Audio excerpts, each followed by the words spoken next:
در نتیجه یک رویداد ناشی از تیراندازی در ساحه تفریحی اشتیوی مربوط مرکز ولایت نورستان، یک تن از باشندگان محل جان باخته است. بر اساس معلومات ارائه شده، زین الاسلام از باشندگان منطقه زمانی که در ساعات پس از چاشت مصروف آبیاری چمن خود بوده، بر اثر اصابت مرمی جان خود را از دست داده است. یو دوه درې ورځې وکړي چې دلته په نورستان کې کومه پیښه شوې وه چې چا وویل چې مړی شوی دی یا سیلانیانو کې څوک ویشتل شوی دی، نو هغه عاملین یې نیول شوي دي. اوس هم دلته د نورستان ولایت د مجاهدینو په ولکه کې چې هغه یو داسې پیښه شوې وه، اوس داسې په میډیا باندې اوازه خپره شوې ده چې دلته نورستان ته خلک باندې میلهوال نشي راتلی، او کوم میلهوال چې دلې دي هغه د جې خوا څخه نه پرېږدي. هېڅ مشکل نشته. موږ دا اوس راورسېدلو نورستان ته، دلته داسې اوازې دي پر میډیا باندې هم شته، مګر هېڅ خبره نشته، هېڅ مشکل نشته. د امن فضا ده. ټول هېوادوال ښه په ډاډه زړه باندې راسي، خپلې میلې وکړي، خپل ښه تفریحي ځای دی، هر څه برابر دي. هېڅ د نورستان ټولو مجاهدین ستاسې په خدمت کې دي، د شپې او د ورځې ستاسې امنیت لپاره ولاړ دي. هېڅ مشکل نشته. بېخاره راسئ، خپل دغه مو وکړئ، میلو ته راسئ. هغه یو پیښه وسوله، هغه مشکل حل شو. مسئولان میگویند نیروهای امنیتی پس از وقوع رویداد افراد دخیل در این حادثه را بازداشت کرده و آنان اکنون از سوی قماندانی امنیه ولایت نورستان تحت بررسی و بازجویی قرار دارند.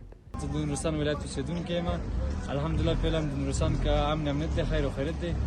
بل ورځ کوم پیښه شوې دی، یو نفر ویشتل شوی د اشتوي کلي اوسیدونکی و.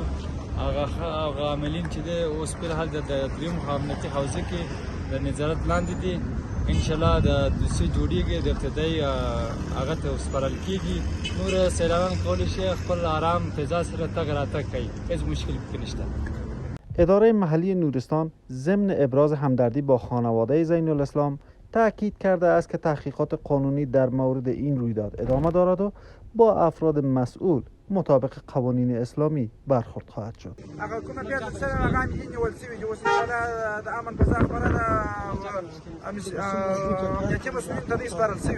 چې شی او کوم مشکلات چې راغلي وبره مړی خاورو ته سپارل شوی دی، هغه کسان نیول شوي دي. نور کوم مشکل نشته، انشاءالله ښه امنیت دی او سیلانیان را روان دي دلته. الحمدلله کوم مشکلات نشته دی او اوس موږ هم خوشحاله یو، هغه هم خوشحاله دي. بیخی امن دی، اطمینان دی.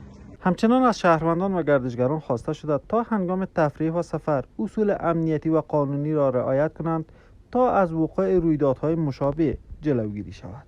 در همین حال منابع محلی گزارش‌ها و شایعات منتشر شده در برخی رسانه‌ها و صفحات مجازی مبنی بر ناآرامی‌ها، تظاهرات گسترده و وخامت اوضاع امنیتی در نورستان را نادرست دانسته و تاکید می‌کنند که وضعیت در این ولایت عادی است و موضوع از مجاری قانونی توسط نهادهای مسئول پیگیری می‌شود. تېره ورځ یو پیښه په نورستان ولایت کې رامنځته شوې وه، نو تاسو کولی شئ چې راسئ خپلې میلې وکړئ. کوم جرم چې شوی، کومه پیښه چې شوې وه، هغه مشکل حل شو.